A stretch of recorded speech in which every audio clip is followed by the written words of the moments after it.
Welcome back, ladies and germs. Shut up, dear furries! This is the topic I'm gonna need you to cover! And so it came to pass that we started a new sort of mini-series on this channel.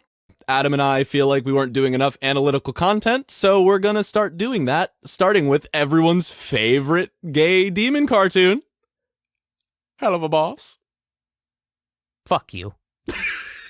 We are dealing with the furry demons yet again. We can't seem to shake them. Well, it seems to be what everybody wants, so I think it's only fair that we kind of give them something that they came for. And I mean, God, what an episode to come for, dude. Oh, fuck yeah, bro. Episode 5, like, it came out strong. And so did I. This episode finally felt like what the show was leading up to. The first couple episodes had a lot of, oh, we're going to kill this person. We're going to the demon world. Oh, you stole my parking spot, so we're going to have a sex battle. While the rest of the show was kind of a very sitcom-esque, kind of slice-of-life type of show, this one really felt like it amped up the stakes, particularly with the character interactions. I want to talk about that today because I really think it brought forth not only the most fascinating point from this episode, but probably something that means a lot for the series as a whole. Which brings us to the point of today's video. Blitzo and his confrontation with Stryker.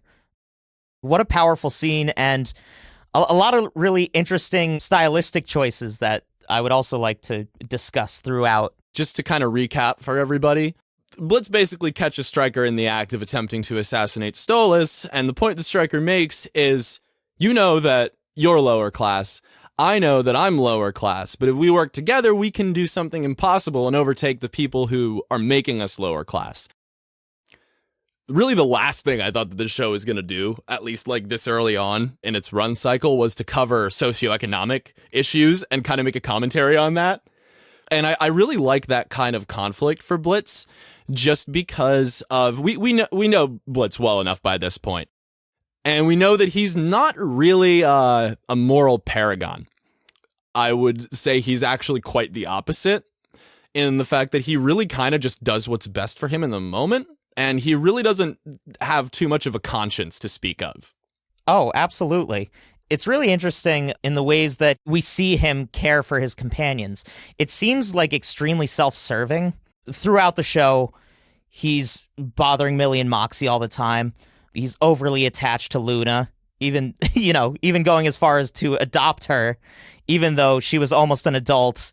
It seems more like a cure for boredom rather than, an actual genuine love for them. So it's interesting to see that be tested. It's tested whether or not he actually cares for these people.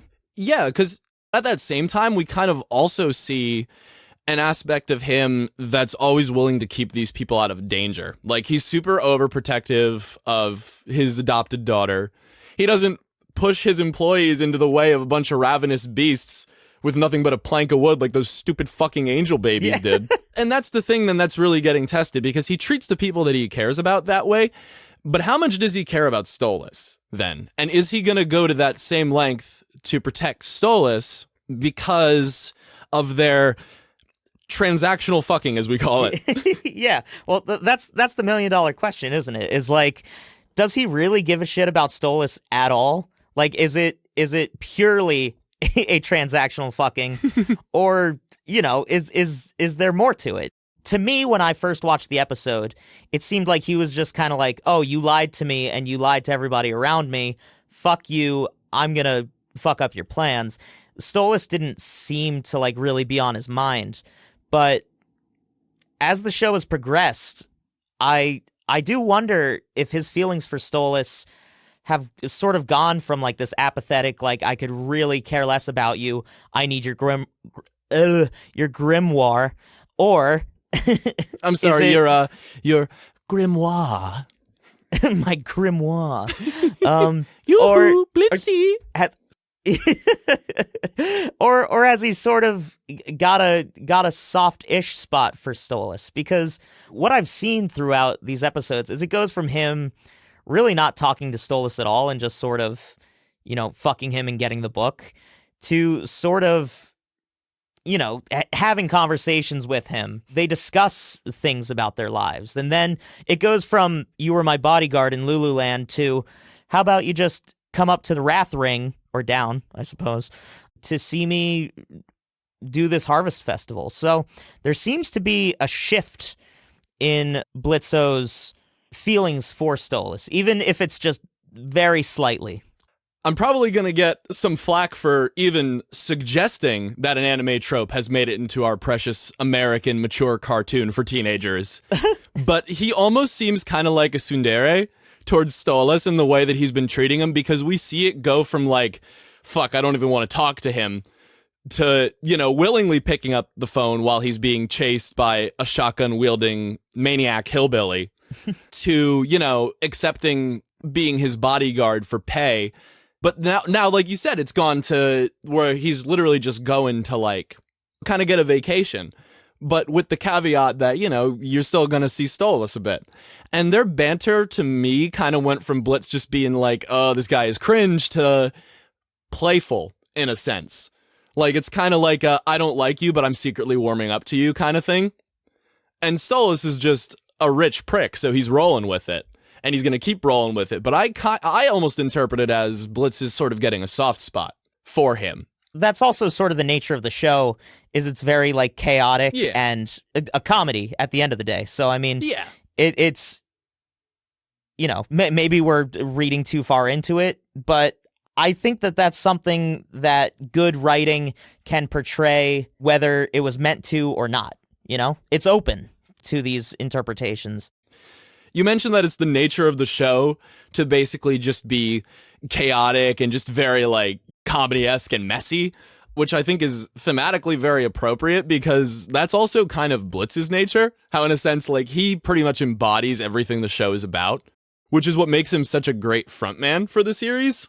And I really think you can kind of see on his face as this scene progresses, his mind going through all the stages of what we just talked about.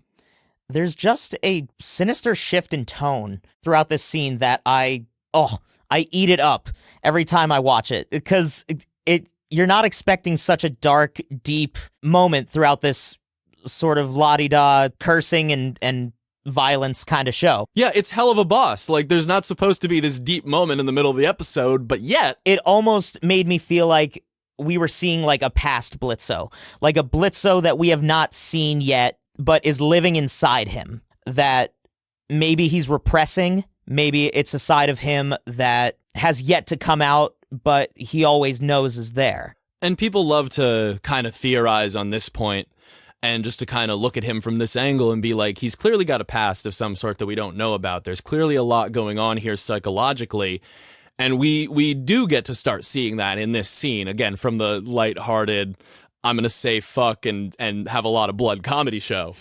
With even just the facial expressions that he makes, the coloring throughout the scene, it's just like, it's such a stark contrast to his usual, like, laid-back nature.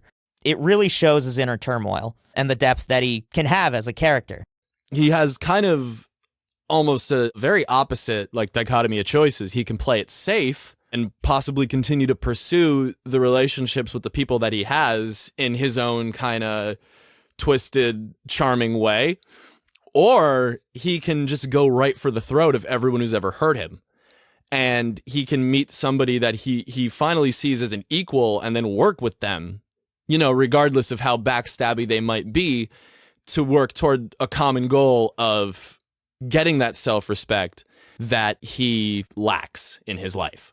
This scene seems like a turning point for the show. I think we're going to see a lot more on the dichotomy between demons and imps.